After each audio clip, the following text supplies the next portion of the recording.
ஷபா முடியலை. போகிற போக்க பார்த்தா ரிச்சி ஸ்ட்ரீட்டில் இருக்கிற எல்லா கடையிலையும் ஒரு ஈவி கார் மேனுஃபேக்சர் பண்ணி விற்க ஆரம்பிச்சிருவாங்க போல இருக்குது. என்னடா இவ்வளோ விரக்தியாக பேசுகிறேன்னு பார்க்குறீங்களா? ஆமாங்க, செல்ஃபோன் தயாரிக்கிற எல்லா கம்பெனிக்காரனும் இப்போது ஈவி கார் தயாரிக்கிற ஒரு பிளான்ட்டை ஆரம்பித்து ஒரு ஈவி காரை மார்க்கெட்டில் விட போகிறாங்க. ஆல்ரெடி ஆப்பிள் ஒரு ஈவி கார் தயாரிக்கிறாங்க அப்படின்றத பார்த்தோம் இல்லையா? இப்போது Xiaomi, அதாவது இந்த சைனீஸ் பிராண்ட் இருக்கு இல்லையா, செல்ஃபோன் பிராண்டு Xiaomi, அவங்க ஒரு கார் தயாரிச்சிருக்கிறாங்க. அது ஈவி காரு. ஸோ அதனுடைய பிக்சர்ஸ் இப்போது அன்அஃபிஷியலாக ரிலீஸ் ஆகிருக்கு. ஆக்சுவலாக அவங்க ரிலீஸ் பண்ணல, அது ஏதோ லீக் ஆகி ரிலீஸ் ஆகிருக்கு. ஸோ அதில் ஒரு இமேஜ் வெளியில் வந்திருக்கு. ஸோ அது எப்படி இருக்குது, அவங்க என்ன பண்ணியிருக்கிறாங்கன்றதை பார்க்குறதுக்கு தான் இந்த வீடியோ. ஸோ வணக்கம் மக்களே, வெல்கம் டு மோட்டர் மாலை.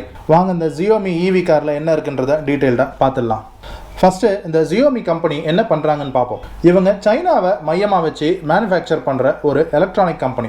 ஸோ இவங்க செல்ஃபோன்ஸ் மட்டும் தான் மேனுஃபேக்சர் பண்ணுறாங்களா அப்படின்னா இல்லை, நிறைய எலக்ட்ரானிக் ஐட்டம்ஸை மேனுஃபேக்சரிங் பண்ணுறாங்க. அதில் cellphones, smart watch, LED TV, projector, vacuum cleaners, earphone, headphones, earbuds, அப்புறம் இந்த எல்இடி லைட்ஸு, அந்த பல்ப்ஸு, அதெல்லாம் பண்ணுறாங்க.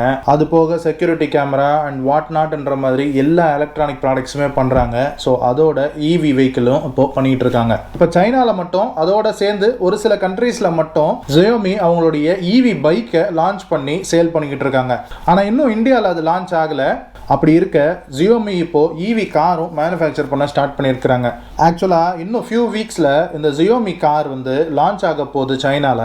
அப்படி இருக்கும்போது இப்போ இந்த ஒரு ஃபோட்டோ லீக் ஆகி ரிலீஸ் ஆகிருக்கு. ஸோ அது இன்டர்நெட்டில் நல்லா பரவிட்டு இருக்கு. ஸோ இந்த இமேஜை நம்ம பார்க்கும்போது நமக்கு என்ன தோணுது அப்படின்னா, ஸோ இந்த Xiaomi-னுடைய ஈவி காரு ரெண்டு காரினுடைய காம்பினேஷனாக செஞ்சுருக்கிறாங்க. ரெண்டு காரினுடைய டிசைனை மிக்ஸ் பண்ணி செஞ்சுருக்கிற மாதிரியான ஒரு ஃபீல் கொடுக்குது. அதாவது இந்த BYD பில்ட் யுவர் ட்ரீம்ஸ் அப்படின்ற பிராண்ட் இருக்குல்ல, ஸோ அவங்களுடைய சீல் அப்படின்ற மாடலும் நம்ம Porsche Taycan இருக்குல்ல, ஸோ அதனுடைய ரெண்டுனுடைய மிக்ஸ் அப்படி தான் இந்த வெஹிக்கிளை நம்ம பார்க்குறோம். அதோட ஹெட்லைட்ஸுக்கு கீழே ரெண்டு ஓப்பன் வென்ட்ஸ் கொடுத்துருக்குறாங்க, ஸ்கூப்ஸ் மாதிரி. ஸோ அது பிரேக்குக்கு ஒரு ஏர் வெண்ட் மாதிரி இருக்கும். பிரேக் அதிகமாக சூடாகாம தவிர்க்கிறதுக்கான ஒரு ஏர் வெண்ட் மாதிரி செயல்படும் நினைக்கிறேன். அதோட ரெண்டு oppositely angled C shaped design angle மாதிரி கொடுத்துருக்குறாங்க. ஸோ அது ஒரு சிக்னேச்சர் டிசைனாக இருக்கும் அப்படின்னு நினைக்கிறேன். அதோட இந்த இமேஜ்ல நமக்கு தெளிவா தெரிகிறது ஒரு நல்ல டிசைனான ஒரு அலாய் வீல் ஒன்று கொடுத்துருக்காங்க. அதோட டோர் ஹேண்டில்ஸ் ஃப்ளஷ் டைப்ல டோர் ஹேண்டில்ஸ் கொடுத்துருக்காங்க. அநேகமா பேனராமிக் சன்ரூஃப், அப்படி இல்லைன்னா டெஸ்லாவை பார்த்து பிட் அடிச்சிருந்தாங்கன்னா ஒரு ஃபுல் கிளாஸ் ரூஃப் கொடுத்துருப்பாங்க. ஏன்னா இந்த இமேஜ்ல ரூஃப் பிளாக் அவுட் பண்ண மாதிரி தெரியுது. ஸோ மேக்ஸிமம் அது கிளாஸ் ரூஃபா இருக்கணும், அப்படி இல்லைன்னா பேனராமிக் சன்ரூஃபா இருக்கலாம். அதுக்கப்புறம் சைட் மிரர்ஸ் டோர்ல இருந்து காது மாதிரி பாப் அவுட் ஆகிற மாதிரியான ஒரு டிசைன் லாங்குவேஜ் யூஸ் பண்ணியிருக்காங்க. ஸோ அது நல்லா தான் இருக்குன்னு சொல்லணும். அதோட இது ஒரு 4 டோர் 5 சீட்டர் வெஹிக்கிள் அப்படின்றது நமக்கு இந்த இமேஜ் பார்த்தா நல்லாவே தெரியுது. ஸோ இந்த வெஹிக்கிள் அஃபிஷியலாக லான்ச் ஆகலை அப்படின்றதுனால இதனுடைய technical specs, motor capacity, battery capacity எல்லாம் இன்னும் நமக்கு தெரியல.